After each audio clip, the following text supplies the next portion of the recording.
আপনাদের কাছে একটা কথা বলতেছি, ইসলাম সম্পর্কে কথাগুলো আপনারা শোনেন। সবসময় তো ফেসবুক সম্পর্কে, অনলাইন সম্পর্কে কথাগুলো বলি। আজকে ইসলাম সম্পর্কে কথাগুলো বলতেছি, কারণ আপনিও মানুষ, আমিও মানুষ। আপনার গা কেটে দেখেন যে রক্ত কেরম, আমার গা কেটে দেখি রক্ত কেরম, সবার রক্ত কিন্তু লাল। তাহলে আমরা কেন এত ভেদাভেদ করি?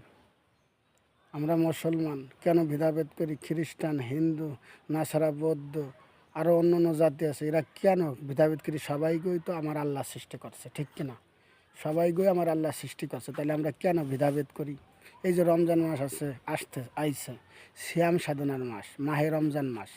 এই মাসে মুসলমানদের অনেক পরীক্ষা চলে, অনেক কষ্টে রোজা থাকা লাগে, সিয়ারি খাওয়া লাগে, ইফতারি খাওয়া লাগে, তারাবি নামাজ পড়া লাগে, অনেক কষ্ট মেহনত করা লাগে। তাই এই সময় ভাই, আপনারা একটু ভাইবে দেখেন দিই, এই ইসরায়েল নামক কুলাঙ্গার, এই আমেরিকা নামক কুলাঙ্গার, এই ডিরাম অথবা নেতানিয়াহু, এরা কেন ইরানে এই যে করলো, যুদ্ধ করলো, বোমা মারলো? কেন ভাই? পাকিস্তান প্রথম কি চীন ইরান মারছে? ফিলিস্তিনি মারছে ভাই? বলেন দি মারছে কারা? Israel, America. তাহলে ভাই, আপনারা সবাই আমরা মানুষ, তাহলে কেন ভাই এরম এত ভেদাভেদ?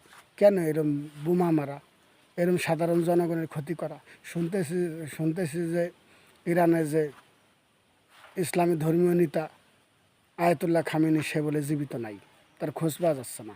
আবার যে প্রেসিডেন্ট তেজেস ইব্রাহিম, তারও বলে খোঁজ নাই। ভাই কেন ভাই? রমজান মাসে, মুসলমানদের ইবাদতের মাস, কেন আপনারা এরকম বোমা মারেন? এরপরে যদি মুসলমানরা মারে তাহলে তারা ভালো না, তারা হলো আল কায়দা, তারা জঙ্গি, তারা হলো জঙ্গিবাদ, মৌলবাদ, শিবির, জামাত। কেন ভাই মুসলমানরা আগে মারে? কোনো জায়গায় শুনছেন কোনো বড় বড় শক্তি, বড় বড় পৃষ্ঠা বিজ্ঞানীরা খুঁজে খুঁজে দেখেন যে মুসলমানরা আগে কেউ ক্ষতি করছে নাকি? আগে এই ক্ষতি করে কারা জানেন? ইহুদি নামক জারক সন্তান, এই খ্রিস্টান নামক জারক সন্তান, এরা আগে ক্ষতি করে। কেন ভাই? মুসলমানরা তো কখনো ক্ষতি করে নাই।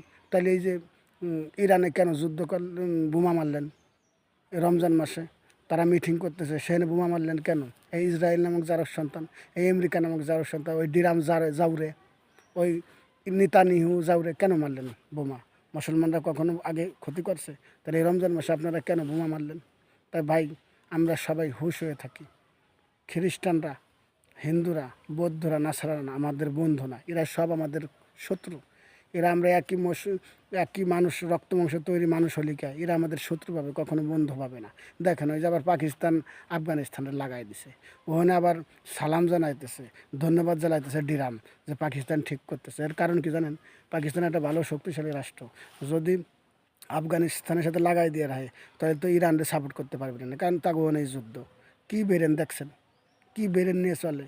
আমরা আসলে গাধা, আমরা বুঝি না। আবার দেখেন ইরানরে ক্ষতি করছে আমেরিকা, ইসরায়েল, তাদের দেশের থেকে আইসে না, ঘাঁটি দিছে কিরা দেখেন? কুয়েত, সৌদি আরব, দুবাই, জর্ডান। কেন ভাই? তোরা তো ইসলাম রাষ্ট্র, ইসলাম কান্ট্রি, তোরা কেন ঘাঁটি দিছিস?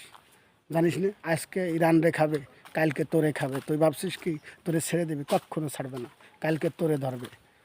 এই যে মুসলিম যে করা ইসলামী রাষ্ট্র আছে, একটারও ছাড় দেবে না। এরা ভাবে কি ওরা আমার বন্ধু, আজকে নুরুরে মারছে, কালকে আমার কিছু করবে না। না ভাই, ওরা উপরে সরপট ডালে, তল দিয়ে গাছ কেটে দেয়। কেউ কেউ তোদের ওরা বন্ধু না, সবাই ওদের শত্রু। এজন্য যারা রমজান মাসে অন্যায় অত্যাচার করতেছেন, এদের বিচার আল্লাহ করবে। এই জন্য আপনারা সবাই হুঁশ হয়ে থাকেন।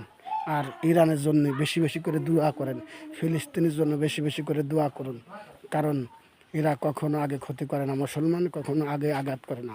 আগে ওই ইহুদি যার সন্তান, ইসরায়েল নামক, আমেরিকা নামক যার সন্তান, ওরাই আঘাত করে। আল্লাহ যেন ওদেরকে হৃদায়ত থাকলে হৃদায়ত দেয়, আর হৃদায়ত না থাকলে অচিরেই ওদেরকে যেন ভূমিকম্প দিয়ে ওই রাষ্ট্রসহ ধ্বংস করে দেয়। মুসলমানরা যদি থাকে ওখান থেকে, তাদেরকে আল্লাহ হেফাজত করুক।